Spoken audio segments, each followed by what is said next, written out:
So hello guys, मेरा नाम है अंशु गाड़िया और मैं आज लेकर आया हूँ part 4 of the CSS language tutorial of the beginners. तो हमने पिछले वीडियो में देखा था कि हमने कैसे कलर CSS यूज कर सकते हैं और कैसे हम जो हमने कमेंट्स यूज कर सकते हैं वो। आज के वीडियो में हम देखेंगे कि कैसे हम बैकग्राउंड CSS के बारे में जानकारी और डिटेल्स में कैसे हम जान सकते हैं।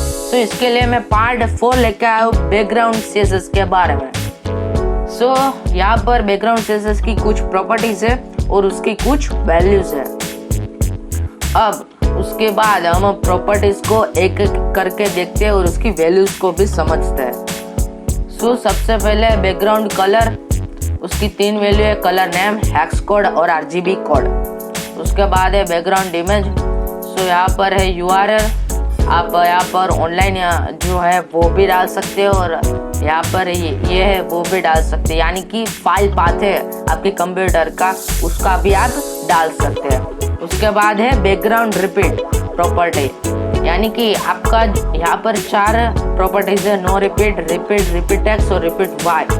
यहाँ पर नो रिपीट में क्या होगा कि आपकी इमेज है वो एक ही बार रन होगी, यानी कि एक ही बार आपके वेब पेज में शो होगी। उसके बाद है रिपीट, यानी कि आपकी जो इमेज है वो सारा का सारा पेज है वहां पर फैल जाएगी। उसके बाद आता है रिपीट टेक्स्ट, यानी कि जो हमारी हॉरिजॉन्टल कॉलम की लाइन है वहां पर आपकी जो इमेज है वो सारी फैल जाएगी, सिर्फ हॉरिजॉन्टल लाइन में ही। उसके बाद आता है रिपीट वाई क्या होगा कि आपकी कॉलम की जो सीधा के सीधा है वो इमेज से भर जाएगा। उसके बाद आता है बैकग्राउंड अटैचमेंट की बारी। बैकग्राउंड अटैचमेंट में 2 वैल्यूज है। फर्स्ट है फिक्स्ड और सेकंड है स्क्रॉल। फिक्स्ड में क्या होगा कि जो आपकी इमेज है वो एक ही जगह यहाँ पर फिक्स हो जाएगी, यहाँ पर से हिलेगी भी नहीं।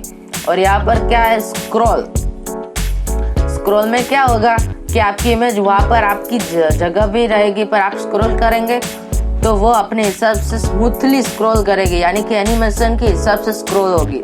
उसके बाद आता है बैकग्राउंड पोजीशन।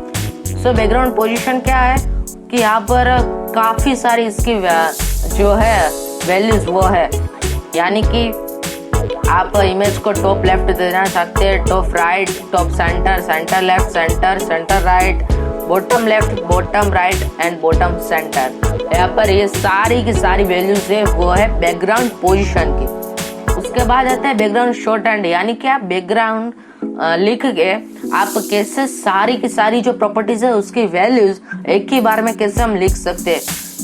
यहाँ पर आप कलर लिख सकते हैं। उसके बाद इमेज रिपीट होनी चाहिए, या फिर अटैचमेंट पोजीशन, या फिर कलर क्या ब्लैक होना चाहिए, image URL, no repeat, fixed, attachment fixed, position right top. इस प्रकार से आप अपने हिसाब से एक ही बारी में दे सकते हैं। उसके बाद है बैकग्राउंड साइज, यानी कि आप पिक्सल में दे सकते हैं या फिर परसेंटेज में। मेरे ख्याल से तो आपको परसेंटेज में ही देनी चाहिए, क्योंकि आपको जो आपकी वेबसाइट है उसको आप रिस्पॉन्सिव बनाना चाहते हैं, तो उसके लिए आप परसेंटेज की वैल्यूज है वही आप यूज करेंगे, पिक्सल से भी ज्यादा। और पिक्सल तो आप जो डेस्कटॉप साइज वेबसाइट है उसको आप जल्दी से जल्दी बनाना चाहते हैं तो आप पिक्सल का यूज करेंगे। बाकी तो आप रिस्पॉन्सिव बनाना चाहते हैं तो आप परसेंटेज वैल्यू का ही यूज करने वाले हैं।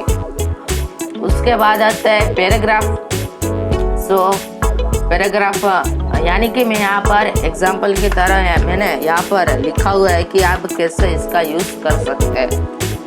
सबसे पहले मैंने हाइट दे दी, उसके बाद विड्थ दे दी, उसके बाद background CSS, colour, image, size, repeat, position and attachment आप देख सकते हैं। और यहाँ पर दूसरा वाला है एग्जाम्पल, वो भी मैंने यहाँ पर लिखा हुआ है कि हाइट मैंने दे दी है, विड्थ दे दी है, बैकग्राउंड ये दे दी, रेड दे दी और URL भी ये दे दी है। और यहाँ पर नो रिपीट और फिक्स्ड राइट, पोजीशन और अटैचमेंट ना रिपीट। ओके, अब हम इसका जो है वो कोड रन करके देखते हैं कि हम कैसे यूज करेंगे। यहाँ पर तो मैं आपको इमेज का भी बता दूंगा, रिपीट, अटैचमेंट, पोजीशन और साइज का। सबसे पहले हम अटैचमेंट देखेंगे। इसके लिए मैंने कोड एडिटर ओपन कर दिया, यहाँ पर कोड लिखा,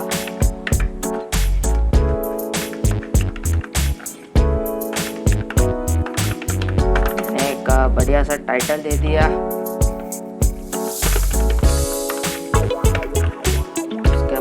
यहाँ पर एक डिव दे दी, उसके बाद एक पी,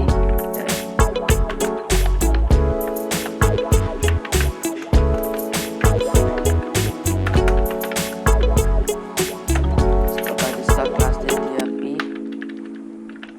यहाँ पर एक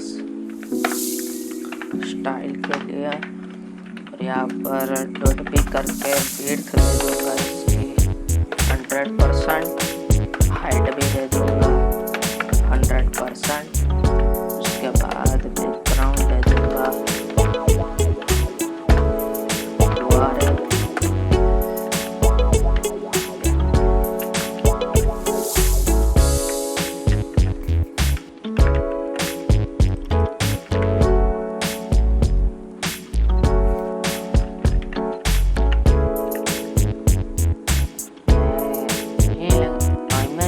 यहाँ पर रन नहीं हो रही, इसके लिए मैं एक दूसरी इमेज ले लेता हूँ।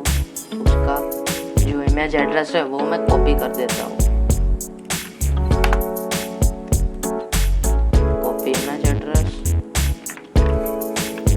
ओह बड़ा हो गया।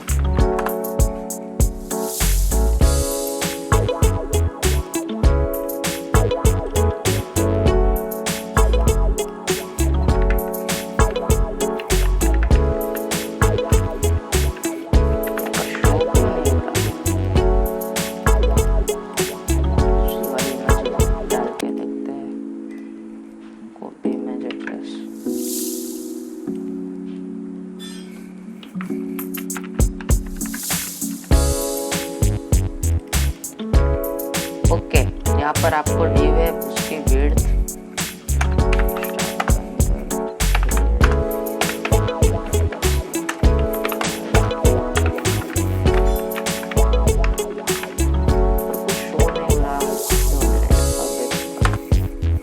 एक बार काम करते हैं, हम डिव को हटा देते हैं और यहाँ पर कुछ लिखते हैं।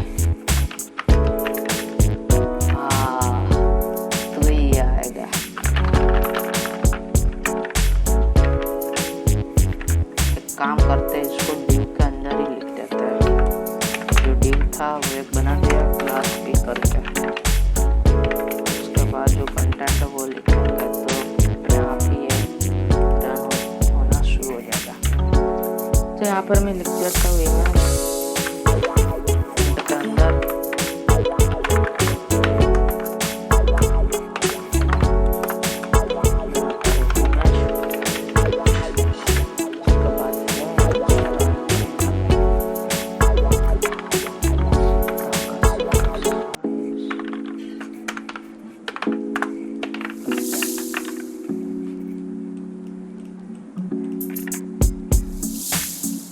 अब इसके बाद इसका जो बैकग्राउंड रिपीट होना चाहिए वो रिपीट कर देंगे।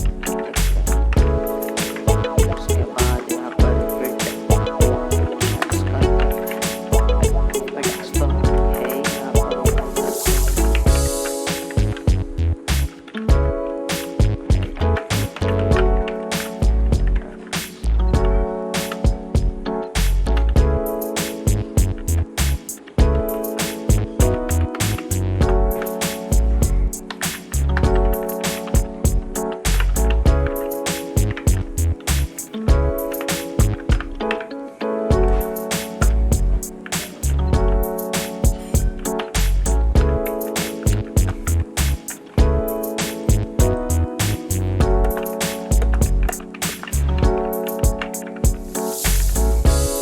आप देख सकते हैं कि इस प्रकार यह इमेज तो आ गई। उसके बाद यहाँ पर मुझे क्या कराना है, बैकग्राउंड अटैचमेंट है वो मुझे कराना है स्क्रॉल।